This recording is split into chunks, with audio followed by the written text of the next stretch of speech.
Le EX90 est un grand SUV électrique à batterie qui a fait entrer Volvo dans une nouvelle ère. Comme le dit la société, c'est une déclaration sur notre situation actuelle et la direction que nous prenons. Combinant les avancées d'ingénierie propre à la marque avec les meilleures technologies conçues par les plus grands spécialistes du monde. Ce SUV est également l'un des rares grands véhicules électriques de super luxe à pouvoir accueillir 7 personnes. C'est une déclaration d'intention ambitieuse de la part de la marque sino-suédoise et, avec sa nouvelle architecture électrique 800 volts, cette voiture mérite qu'on s'y intéresse à nouveau. Je m'appelle Jonathan Crouch. Je teste des voitures depuis plus de 40 ans. Vous les trouverez toutes sur l'application Car and Driving Car Reviews. Ici, je vais essayer de vous dire tout ce que vous devez vraiment savoir sur cette voiture d'une manière que vous ne trouverez nulle part ailleurs.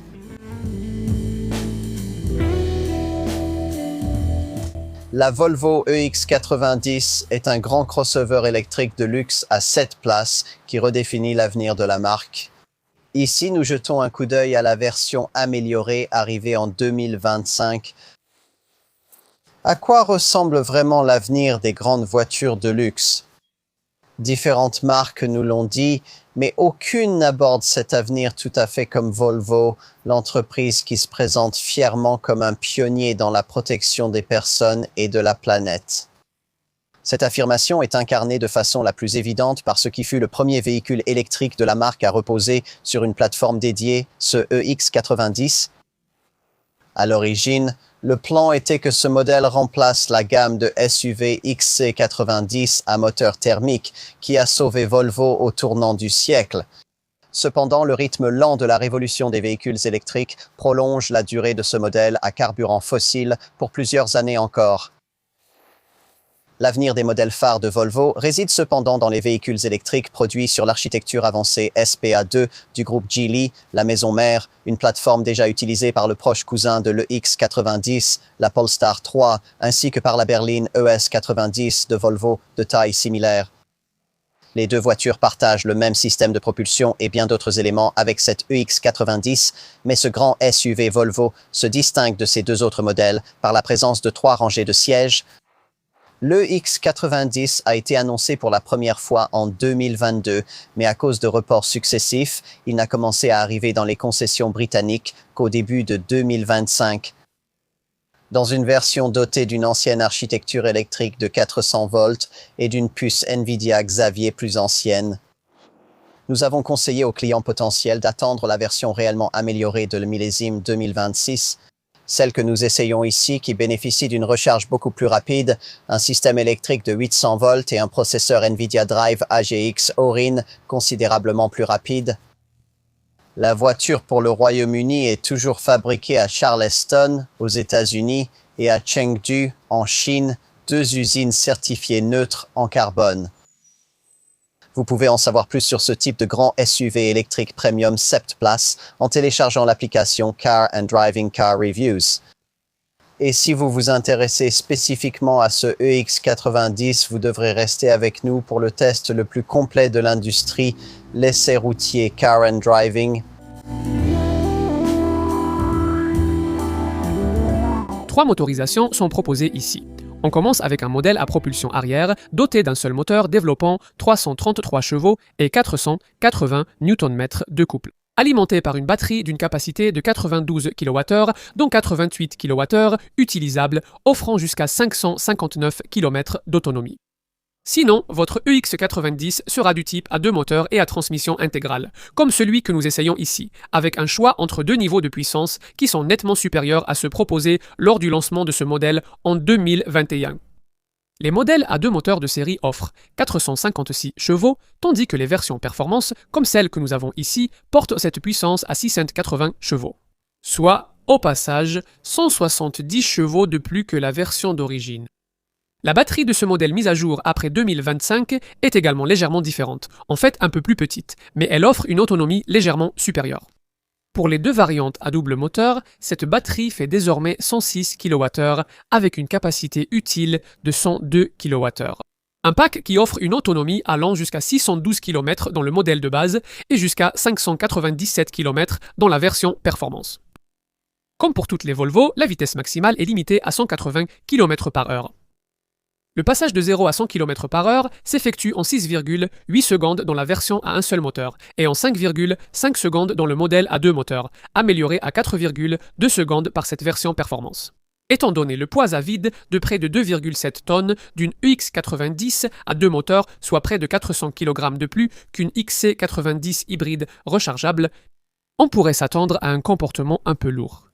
Ce grand Volvo électrique maîtrise bien son poids, mais on le sent avec les grandes jantes à basse vitesse sur route accidentée. Malgré le fait que ce Volvo mesure plus de 5 mètres de long et environ 2 mètres de large, soit 84 millitrèmes de plus en longueur et 33 millilames de plus en largeur que le XC90. La conduite en ville est facilitée par la position surélevée, l'habitacle vitré et la direction plus légère en option. Cependant, à la différence de certains concurrents plus coûteux comme le Mercedes EQS SUV, il n'existe pas de direction aux 4 roues pour faciliter les manœuvres serrées, ce qui pourrait vous décevoir. Il y a bien sûr des modes de conduite disponibles. Sur cette version à deux moteurs, les options sont standard, performance, transmission intégrale et tout-terrain. Et bien sûr, il y a un système de freinage régénératif, celui-ci avec une fonction de conduite à une pédale qui permet réellement d'arrêter pratiquement la voiture. Lorsque vous relâchez l'accélérateur, aidé par les capteurs LiDAR, vous pourriez, comme nous, trouver cela un peu agressif et préférer mettre le système en mode automatique de récupération d'énergie, plus doux. Le confort sur long trajet est remarquable et le confort de suspension est excellent, du moins le châssis actif. 4C, l'amortissement adaptatif et le pack de suspension pneumatique électronique conseillés en option sont facturés en supplément avec la finition intermédiaire, choisie par la majorité. Les suspensions peuvent être souples ou fermes. La capacité de remorquage freiné atteint 2200 kW pour les modèles à double moteur, ce qui est impressionnant pour un véhicule électrique. Nous avons déjà vu toute cette ingénierie dans la Polestar 3. Cependant, le X90 bénéficie de série d'une fonctionnalité qui n'est qu'en option sur cette voiture, le capteur LiDAR que nous avons mentionné plus tôt. Cela vous offre une combinaison de puces électroniques puissantes, de capteurs et d'un logiciel de perception développé par Volvo. Tellement puissant que la marque le qualifie de ceinture de sécurité numérique. Et elle promet que cela réduira de 20% les accidents impliquant des décès et des blessures graves. Le capteur LiDAR fournit également tout ce qu'il faut pour que cette Volvo puisse se conduire entièrement de façon autonome dès que la législation mondiale le permettra. Bien sûr, nous l'avons déjà entendu. Mais Volvo doutait que les anciens systèmes autonomes respectent ces normes de sécurité. Alors, la marque a développé son propre système de conduite autonome. Avec un tout nouveau niveau de matériel, de logiciel et de puissance de traitement, incluant des capteurs NVIDIA et des processeurs Qualcomm, capables de traiter jusqu'à 280 000 milliards d'opérations par seconde. Oubliez les chiffres de performance, ce sont ce genre de statistiques qui vont vraiment compter dans les voitures de luxe à l'avenir. Celle-ci y répond plus directement qu'aucun concurrent ne l'a fait jusqu'à présent.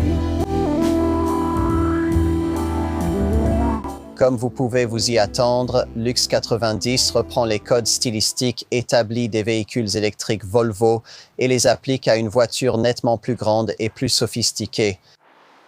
Beaucoup d'éléments sont empruntés à l'étude Concept Recharge que la marque a présentée en 2021 avec des touches de Range Rover dans les feux arrière verticaux.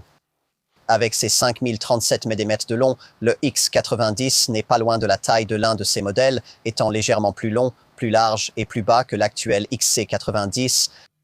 Mais tout cela est un peu gâché par le panneau du capteur LiDAR, ridiculement proéminent qui se trouve sur le bord avant du toit. Il ressemble à un gyrophare de taxi hors service, mais il abrite en réalité une multitude de caméras et de capteurs impressionnants. Les jantes aérostyles ont une taille comprise entre 20 et 22 pouces. Beaucoup de fonctionnalités intérieures dépendront d'un profil créé lors de la commande de la voiture. Ainsi, votre XC90 connaîtra à l'avance vos réglages et températures préférées et vous accueillera par une séquence lumineuse et l'activation des éclairages et poignées de porte électroniques à votre approche avec la clé. À l'avant, au volant, tout est beaucoup plus minimaliste que dans un XC90 avec encore moins de boutons, mais pas de façon aussi oppressante que dans le genre de modèle de marque chinoise que, d'une certaine manière, ce SUV financé par Geely est en réalité. Il y a une ambiance européenne plus accueillante que celle d'un modèle ouvertement oriental, avec un choix de finitions intérieures gris clair ou brun clair à double surpiqûre, si vous ne souhaitez pas l'habituel traitement noir plutôt sombre. Les matériaux utilisés reflètent l'ambiance scandinave rafraîchissante de Volvo, avec des détails sophistiqués et une commande rotative 3D, placée presque seule sur la console centrale surélevée, garnie de bois durable, qui s'avance au-dessus d'un vaste espace de rangement inférieur ouvert. Le levier de vitesse est placé sur la colonne de direction et il n'y a pas de combiné d'instruments classiques, seulement un écran numérique de 9 pouces au format bandeau affichant la vitesse à gauche, l'autonomie à droite et un message de bienvenue à l'entrée. Cet écran peut être réglé pour afficher la cartographie en plein écran, ce qui compense un peu l'absence, comme chez certains rivaux, de navigation en réalité augmentée sur l'affichage tête haute. La plupart des boutons ont été remplacés par un grand écran tactile central vertical de 14,5 pouces comme chez Tesla. Il fonctionne à une vitesse 2 fois et demi supérieure à celui du XC90 et regroupe tous les principaux contrôles sur sa barre inférieure. Cet écran privilégie la cartographie Google, des widgets personnalisables et des raccourcis, tout en affichant toujours les commandes de climatisation en bas. En appuyant sur ce bouton des vitres, on fait apparaître des rangées d'icônes, dont une pour le magnifique système audio Bowers et Wilkins de 1610 watts, présent sur les modèles haut de gamme avec un petit haut-parleur central circulaire façon réacteur d'avion sur le dessus du tableau de bord. Contrairement aux modèles à combustion de Volvo, les systèmes Apple CarPlay et Android Auto intégrés peuvent ici fonctionner sans fil. Tout n'est pas parfait. C'est agaçant de ne pas avoir de commande séparée pour les vitres arrière et de devoir utiliser l'écran tactile pour ouvrir la boîte à gants. Les sièges maintiennent très bien et la visibilité, renforcée par d'excellentes caméras, est très bonne. Il y a beaucoup d'espace de rangement, comme de grands bacs de porte et un compartiment profond entre les sièges avec encore plus d'espace sous sa base. La banquette de la deuxième rangée semble confortable elle aussi, même si elle ne vous offrira pas beaucoup d'espace pour les jambes si vous avancez la base coulissante du siège suffisamment vers l'avant pour offrir un espace aux genoux digne d'un adulte aux passagers de la troisième rangée derrière.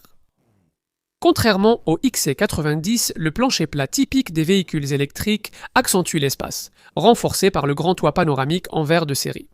De grands vide-poches de porte, un accoudoir avec porte-gobelet, des filets au dos des sièges, des poches arrière, des aérateurs sur le montant B et un écran pour la climatisation électronique à 4 zones de série sont inclus. Contrairement à sa proche cousine, la Polestar 3, ce Volvo est un 7 places, mais l'accès à la troisième rangée nécessite de pousser fortement le siège de la deuxième rangée vers l'avant, révélant une petite ouverture surélevée pour y entrer. Au fond, les adultes devront demander aux passagers de devant d'avancer leur siège pour être un minimum à l'aise, même sur de courts trajets. Les sièges sont très confortables. Chaque côté dispose d'un porte-gobelet, d'une bouche d'aération et d'une grande fenêtre. Il y a aussi des fixations isofixes à la troisième rangée, ce qui est rare dans les voitures 7 places. À l'arrière, évidemment, il n'y aura pas beaucoup de place pour les bagages si les 3 rangées de sièges sont relevées, seulement 324 litres jusqu'à la ligne de vitrage. Un compartiment profond sous le plancher accueille les câbles de recharge. Il y a un espace grillagé à droite et une prise 12 volts avec des crochets à sac de chaque côté, mais Volvo a oublié d'ajouter des lumières à l'intérieur du haillon. Avec la suspension pneumatique, vous pouvez baisser la hauteur de caisse pour le chargement via des boutons à droite, près de ceux qui rabattent et redressent les sièges de la troisième rangée. Avec les sièges arrière rabattus, bénéficiez de 697 litres d'espace. Les objets lents passent grâce à la banquette arrière fractionnée 40-20-40. Avec la deuxième rangée rabattue, vous disposez de jusqu'à 1316 litres d'espace jusqu'à la ligne de vitrage. De plus, Volvo propose également un petit coffre avant de 46 litres sous le capot pour les petits objets. Le badge EX90 peut ressembler à une formule chimique, mais le prix, lui, sonne très SUVIP. Les prix, au moment de cet essai au printemps 2026, commençaient à partir d'environ 73 000 livres avec un choix grand public entre les niveaux de finition Core ou Plus. Et la possibilité, dans les deux cas, de trouver un peu moins de 6 000 livres supplémentaires pour passer du groupe motopropulseur monomoteur de 333 chevaux au système bimoteur de 456 chevaux que nous essayons ici. Ici, la finition ultra de cette voiture d'essai n'est disponible qu'avec le système bimoteur, qui peut également être proposé dans la version performance de 680 chevaux, si vous pouvez aller jusqu'à environ 98 000 livres. Pour référence, la Polestar 3, qui est étroitement liée, coûte nettement moins cher, mais c'est un modèle 5 places plutôt qu'un modèle 7 places, et la marque Polestar facture un supplément important. Pour cette Volvo, le lidar sophistiqué de série, la sécurité des marques du groupe Geely, que vous trouviez cette Volvo intéressante dépendra des concurrents SUV électriques 7 places auxquels vous la comparez. Elle est nettement plus chère que les rivales des marques généralistes comme la Kia EV9 ou la Hyundai Ioniq 9, mais il y a une économie substantielle par rapport à un modèle de marque premium comparable comme le Mercedes EQS SUV.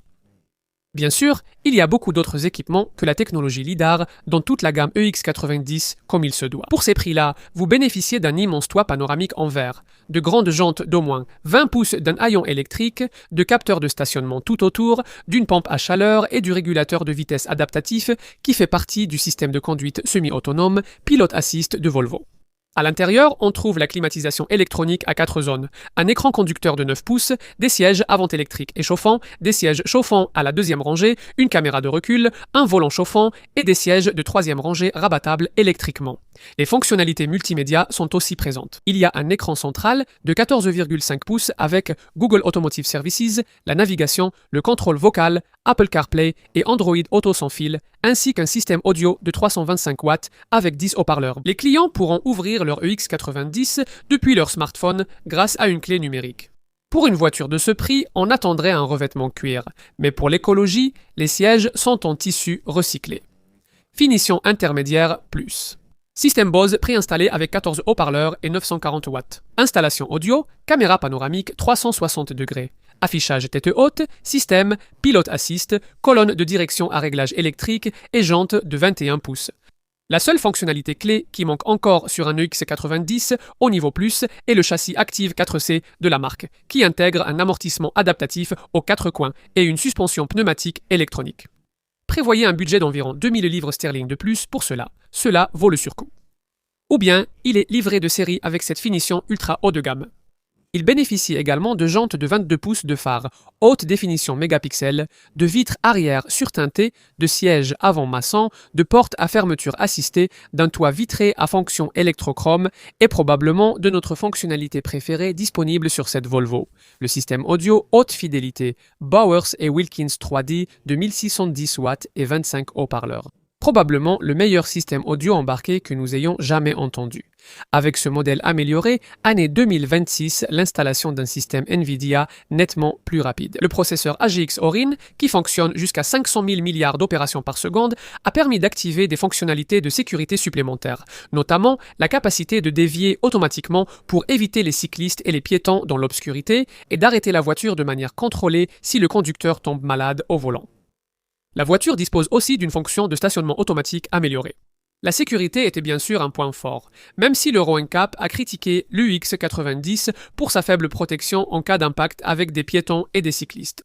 Les équipements de sécurité incluent l'aide au changement et maintien de voie, la limitation sonore de vitesse, l'assistance en courbe, l'information sur les panneaux, la protection contre la sortie de route, la surveillance des angles morts avec alerte de trafic transverse à l'arrière et une alerte distraction avec suivi oculaire lié à l'assistance directionnelle.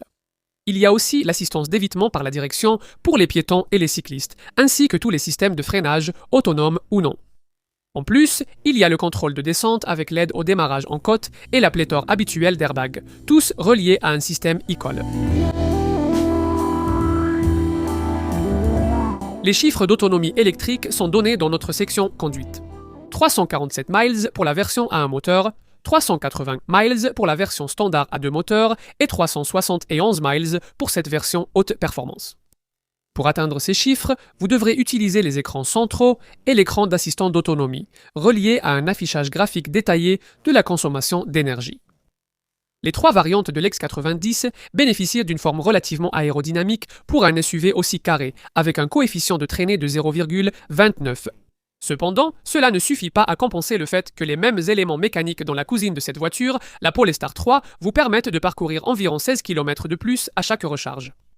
Grâce à la mise à niveau du système de 800 volts du modèle, année 2026, la vitesse de charge DC de l'EX90 est passée de 250 kW à 300 kW, permettant d'ajouter 250 km d'autonomie en seulement 10 minutes.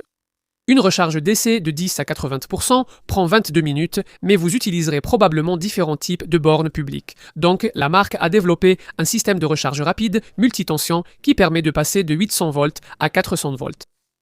Une recharge complète en courant alternatif à domicile prend 15 heures avec une wallbox monophasée de 7,4 kW pour la version à un seul moteur. C'est environ 17 heures pour la version à 2 moteurs. Avec une alimentation AC triphasée de 11 kW, vous pouvez réduire le temps de charge complet à environ 10 heures pour le modèle à un seul moteur ou à environ 11 heures pour la version à deux moteurs. Volvo promet que son application offrira aux propriétaires l'accès à un écosystème de services, comprenant des bornes de recharge publiques et une gestion intelligente de la recharge à domicile.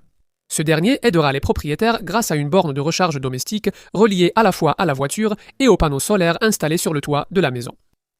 Ce EX90 prendra en charge la recharge sur borne publique, lançant automatiquement la recharge et gérant le paiement dès qu'il est branché à un chargeur compatible. Le constructeur suédois a conçu ce modèle et d'autres futurs véhicules électriques avec une compatibilité bidirectionnelle véhicule-réseau, permettant à l'UX90 d'alimenter des appareils, de l'électronique et de recharger d'autres véhicules grâce à sa batterie. La puissance de recharge bidirectionnelle est limitée à 20 kW. Quoi d'autre? Le taux réduit d'imposition des avantages en nature pour les véhicules électriques est de 4% jusqu'au printemps 2027 lors de notre essai. Ce dont vous aurez besoin pour compenser le fait que chaque X90 est classé au plus haut niveau d'assurance. Groupe 50 et vous devez payer la taxe sur les voitures de luxe du gouvernement. Un supplément en plus du taux standard de la taxe sur les véhicules, applicable à partir de la deuxième fois où le véhicule est taxé jusqu'à ses 6 ans. Les valeurs résiduelles semblent solides après 3 ans et 36 000 miles prévus entre 53 et 57%, soit environ 10% de mieux qu'un concurrent comme le Mercedes EQS SUV. Nous terminerons cette section en vous disant que c'est l'une des voitures les plus écologiques jamais fabriquées par Volvo. Plus de 15% de son acier est recyclé, tout comme 25% de son aluminium. Et 15% des plastiques utilisés dans la voiture sont issus de matières recyclées, ce qui représente 48 kg de plastique recyclé dans chaque EX90. D'autres concurrents font mieux, et la société ne vise pas la neutralité carbone de ses voitures avant 2040. La garantie est le forfait Volvo habituel de 3 ans ou 60 000 miles, et comme on peut s'y attendre avec un véhicule électrique, la batterie est couverte par sa propre garantie de 8 ans ou 99 000 miles.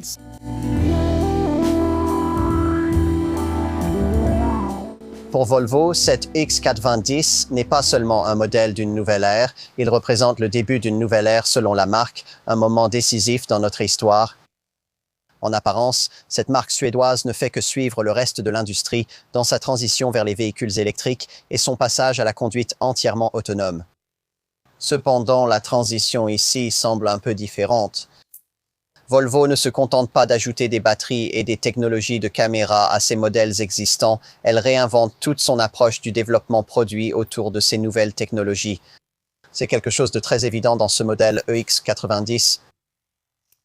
On ne peut qu'espérer que la société saura faire aussi bien à des prix plus abordables que celui-ci. Le prix élevé demandé pour le X90 le mettra hors de portée du marché grand public, mais c'est une voiture que nous avons beaucoup plus appréciée que ce à quoi nous nous attendions. Et ceux qui veulent transporter 7 personnes dans un véhicule 100% électrique qui n'est pas un monospace n'ont pas beaucoup d'autres options crédibles pour l'instant. Dans cette Volvo, ils trouveront cet atout distinctif intégré dans une proposition vraiment très complète.